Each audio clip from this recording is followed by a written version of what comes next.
சண்டை பத்தி பார்த்ததுக்கு அப்புறமா கத்தி சண்டையோட படக்குழுவை மீட் பண்ணா என்ன அப்படின்ட்டு படத்துல யார் யாரெல்லாம் கவனிக்கப்படக்கூடியவர்கள் அப்படின்னா விஷாலும் வடிவேல் இந்த படத்தில் நடிக்கிறாரு அப்படின்றதுதான் படத்துக்கான எக்கச்சக்கமான ஹைப்பை ஏற்றிருக்கு. அப்படி இருக்கும்போது விஷால்ட்டையும் வடிவேல்ட்டையும் பேசணும். அவங்க ரெண்டு பேரும் பேசியிருக்காங்க. பேசும்போது விஷாலே கூட அவர் ஒரு லெஜெண்ட் அப்படின்னு சொல்லியிருக்காரு. லெஜெண்ட்னா எனக்கு என்னன்னே தெரியாது அப்படின்ற மாதிரி வடிவேலு சமாளிச்சாரு. ரெண்டு பேருமே அவங்களுடைய சுவாரஸ்யமான அனுபவங்களையும் படத்தை பத்தியும் சொல்லியிருக்காங்க. வாங்க அதையும் கேட்கலாம். இந்த படம் நல்லா வரணும், இந்த நல்ல ஸ்கோப் இருக்குது, நல்லா வரக்கூடிய ஸ்கோப் இருக்குது.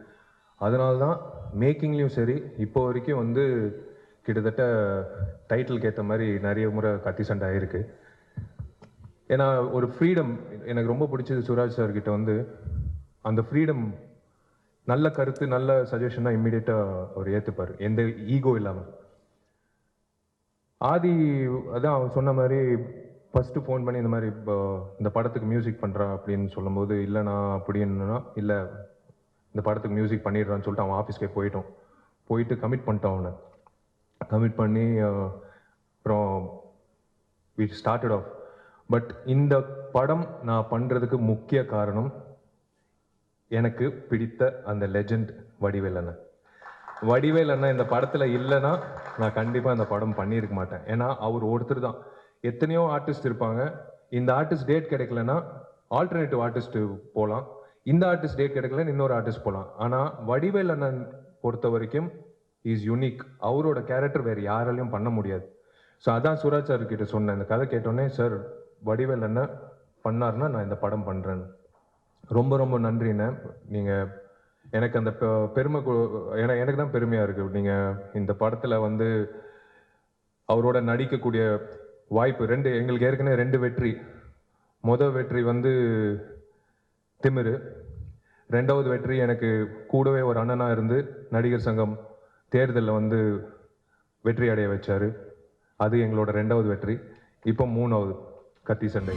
ரொம்ப பேர் சொன்னாங்க, ரொம்ப கேப் விட்டு நீங்கள் வந்திருக்கீங்க, ரொம்ப இடைவெளிக்கு பின்னால் இப்போ வந்து நீ இந்த படம் நடிக்கிறீங்கன்னு சொன்னாங்க. சத்தியமாக எனக்கு கேப்பே கிடையாது, எனக்கு கேப்பும் கிடையாது, ஆப்பும் கிடையாது. எப்பயுமே இந்த வடிவேலுக்கு டாப்பு தான். அது காரணம் மக்களாலையும் உங்களாலையும். பங்காளி சொன்ன மாதிரி, சுராஜ் சொன்ன மாதிரி, எந்த பேப்பர் எடுத்தாலும் வாட்ஸ்அப் எடுத்தாலும் எதாக இருந்தாலும் நான் தான் ஒரு கார்ட்டூன் பொம்மையாக வர்றேன். அதில் அந்தளவுக்கு நகைச்சுவையில் இன்னைக்கு மற்ற அரசியல் சம்மந்தப்பட்ட விஷயத்துலேருந்து எல்லா விஷயத்துலையும் என்னை சொல்லி தான் எல்லாமே இன்னைக்கு போடுறாங்க. ஆனால் உண்மையிலே இது நான் எனக்கு கிடைச்ச உழைப்பு. நான் 24 மணி நேரமும் என்னுடைய மூச்சு, என்னுடைய இது எல்லாமே வந்து சினிமாவை பற்றி தான் நினச்சிக்கிட்டு இருப்பேன் நான். ஆனால் இந்த நேரத்தில் வந்து இந்த கத்தி சண்டைங்கிற படத்தில் நடித்ததுக்கு எனக்கு ரொம்ப ரொம்ப சந்தோஷமாக இருக்குது. எனக்கு இந்த படத்துடைய கதையை கேட்கும்போது எனக்கு வந்து என்ன கேரக்டர்னு கேட்டேன் நான். அதுவும் ஒரு டாக்டர், சைக்காட்ரி டாக்டர் அப்படின்னாரு. டுபாகூர் டாக்டரான்னு கேட்டேன். அது ஏற்கனவே பண்ணிட்டேன் நான் அப்படின்னா. டுபாகூர் கிடையாது, ஆனால் டுபாகூர் மாதிரியே போய்கிட்டு இருக்கு. ஆனால் உண்மையான டாக்டர் நீங்கள். இந்த கதையில் ஒரு வித்தியாசமான கேரக்டர். ரொம்ப கதையை கேட்டேன் நான். கதையை ஃபோன்லேயே ஒரு 5 நிமிஷம் சொன்னார். அப்புறம் விஷால்கிட்ட கேட்டேன் நான்.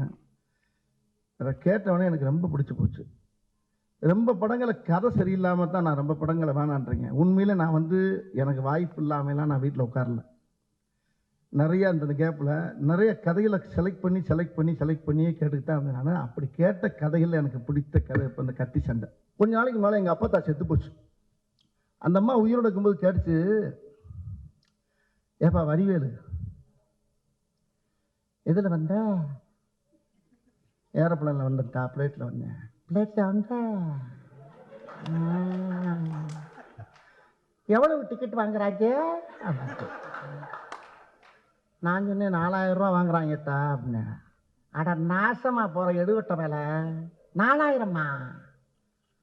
எவ்வளோ இடத்துல கொண்டாந்து விடுறாங்க? அது எங்கள் ஊர் மதுரை கிளவியெல்லாம் அவள் டைப்பாக பேசும். எவ்வளோ இடத்துல கொண்டாந்து விடுறாங்க அப்படின்னு கேட்டுச்சு. 1/2 மணி நேரத்தில் 1/2 மணி நேரத்தில் கொண்டாந்து விட்டுருவாங்கத்தா அப்படின்னு.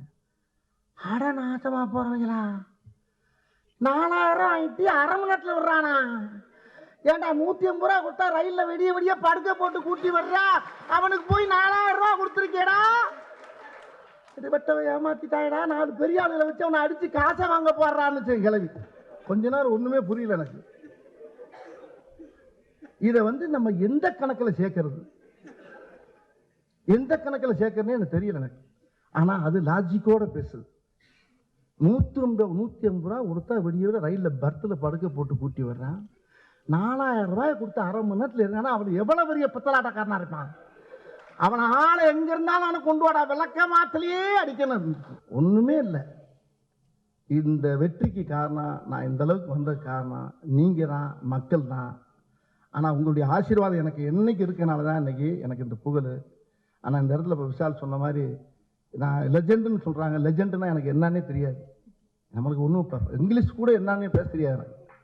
தமிழே எனக்கு தகராறு. எனக்கு பேசும்போது வந்து ஏதாச்சும் இங்கிலீஷ் என்ன டைலாக் பேசுன்னு கேட்பேன். ஓ கபாப் டீ அப்படின்னா என்னங்க அப்படின்னு கேட்பேன். அதை கேட்டுக்கிட்டு அங்கே பேசுவேன். நான் கொஞ்ச நேரத்தில் அர்த்தம் கேட்டால் தெரியாது எனக்கு. அந்த மாதிரி எனக்கு என் வலு எனக்கு தெரியாது, தெரியக்கூடாதுன்னு நினச்சி தான் நான் இன்ன வரைக்கும் இருக்கேன். யானைக்கு தன்னுடைய பலம் தெரிஞ்சால் அது வந்து வேற மாதிரி ஆயிடும்.